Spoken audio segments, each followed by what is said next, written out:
Alright, welcome back. This is Mr. Thompson. I have picked out a problem from problem set 1-2 to go over here on this video. It is going to be problem number 14, which actually starts on page 12. Now, this is the problem about a population of foxes. It gives us an equation, it has us calculate quite a bit of things from there. So, let's go ahead and get started. If we read through the problem, it says the population of foxes in a particular region varies periodically due to fluctuating food supplies. Assume that the number of foxes f of t is given by, and then it gives us f of t equals 300 plus 200 sine of t. Usually when we have a fluctuating population, it is going to give us a sine wave, cosine wave, or some other trigonometric function. Now, t, it says, is years after a certain date. Alright, part A asks us, store the equation for f of t as y1 in your grapher. So let me go ahead and pull up my grapher, and I'm already going to have it stored as y1, because I've already done this. Now, if I go into my graph, it needs to be in a proper window setting to look at it. Now, the book tells us graph it using a window with 0 to 10 for t, which is x. And so if I go to window, I did do 0 to 10, but for my minimum and maximum y, I did go from 0 to 510. Now, I chose 510 because 300 plus 200 sine, it means our function, our graph, is going to start at 300 and go up and down 200. Up and down, up and down. So the max it'll reach is 500, so 510 goes just a little bit above that. So, when I hit graph, it's already set up to do what we want it to do. So the book says, sketch the graph. So let me go ahead and sketch the graph. Anytime you hear the command sketch a graph, it doesn't have to be that exact. There's my x and y axis, and the graph goes up, down, up, and a little down. And that's good enough for us. And then it says, show a point where f of t is increasing, a point where it is decreasing, and a point where it is not changing much. So up, down, and not so much. Not so much is easy. It's anywhere it is flat. So we'll call this C. That's my point where it's not changing much. An increase is anywhere it is currently going up, so I'll call this point A for the increase, and then decrease is going down, so we have A, B, and C. Now A can be anywhere on this spot or up in here, because it's always decreasing. B can be anywhere here, and C could be any of these three spots. So there's going to be multiple spots, especially on a sinusoidal wave. Okay, it's just a given. Now, B asks us, the change in f of t from 1 year to t is this interval, f of t minus f of 1. So for the time interval 1 to t, f of t changes at the average rate r of t, so this gives us average rate of the interval I just wrote down, f of t minus f of 1 over t minus 1. Then make a table of values of r of t for each 0.01 year from 0.97 to 1.03. So I'm going to write those over here, 0.97, 0.98, 0.99, 1.00, 1.01, 1.02, 1.03. This is going to be my t and my population. Now, easiest way to do this is to graph it and look at the graphing calculator's table. Now, I go ahead and put this down here. We have this graph, but it's going to be kind of tricky because f of t is this. So on the top of my graph, I'm going to have f of t, which is 300 plus 200 sine x. Then I'm going to subtract f of 1, which is plugging in 1 here. So parentheses, 300 plus 200 sine 1. And I believe I have 3 parentheses open. And then I'm going to divide by t minus 1, so x minus 1. Double check my equation, looks good. Now my table set, I'm going to want to start at 0.97 and count by 0.01. So 0.97 table start, 0.01 change in table. Go to my table, and here's my answers right here. 110.57, 109.74, etc. Now, you'll notice there's an error here. We'll talk about that shortly. So let me go ahead and start writing these down. 110.57, 109.74, 108.9, error,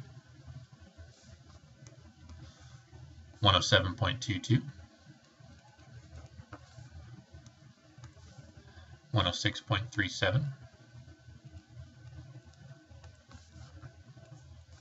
and lastly 105.52. Now, here's my table, copied straight from the calculator. Pretty simple.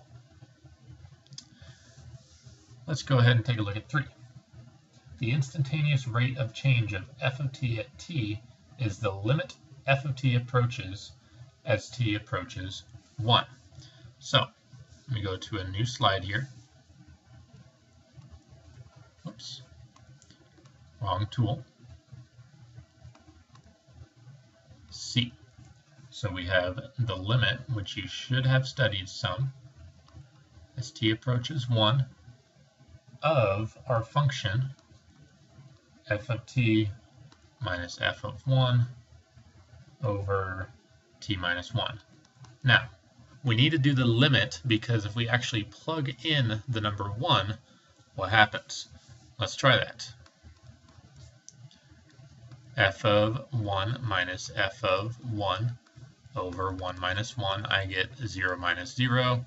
If you try and plug that into a calculator, it does not know what to do. 0 divided by 0,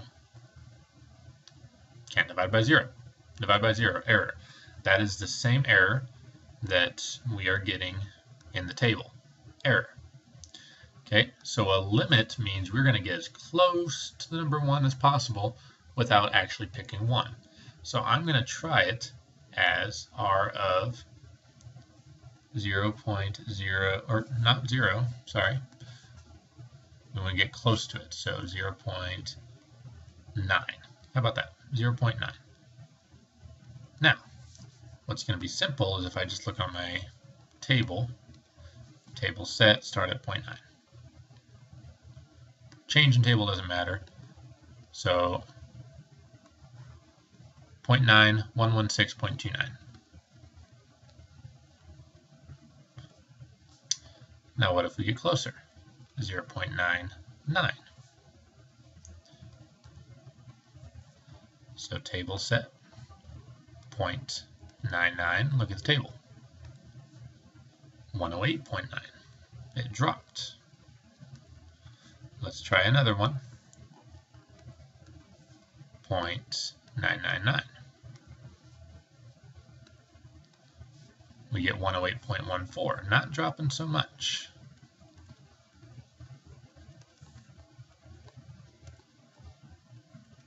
Let's jump ahead. Let's see if the calculator can handle 9999999. That's double the amount of decimals we have going on. If we go too far, the calculator is going to round it up to 1, and it's just going to blow up anyways. Oops, how many do I have? I can't even tell. 1, 2, 3, 4, 5, 6. Good. Alright, 108.06. Looks like it's going to converge to somewhere around 108, and then I believe that's 0.06. Yep, 0.06. So somewhere around 108, whoops, is where our convergence point is, and that is the rate at 1, even though we can't actually calculate it. Now, once again it asks us this, what is the special name that is given to the instantaneous rate? Okay, this would be the instantaneous rate, at least as far as we wanted to calculate it. So instantaneous rate. The special name that we are learning about over and over again in calculus is the derivative. I believe I spelled that right, derivative. So get used to that word. Now, lastly, at approximately what instantaneous rate is the fox population changing at t equals 4? Explain why the answer is negative. Well, this shouldn't be too hard. We need the limit as t approaches 4 of f of t minus f of 4 over t minus 4. So it's the same exact thing. Instead of 1, we're doing 4. Now, I'm going to just go straight to my calculator. Oops, where is it? There it is. Change my second equation so that we're using 4 instead of 1. And I'm still going to plug in 0.999999. And so technically this is going to be r of 0.99. Oh, not 0.999. This time it's approaching 4, so 3.9999999. So 3.999999. Let's see what we get. Let me change it up right here. 3.99999. Let's see if that's enough. Can't tell if it's typing. 1, 2, 3, 4, 5, 6. Good. Check my table. 130.7 and it's negative. Negative 130.7. And why do you think it's negative? Well, up here the population is increasing, down here it's decreasing, and it's increasing, decreasing because we have this sinusoidal wave. Population goes up, goes down, goes up, goes down, goes up, goes down repeatedly. So that's the only reason it's negative. It's nothing tricky. Now, a lot of the rest of the problems in this problem set are very similar to the fox population problem. I don't think I'm going to pick any others to go over unless it is requested of me. So good luck with the rest of the problems, and I'll start working on lesson 1-3.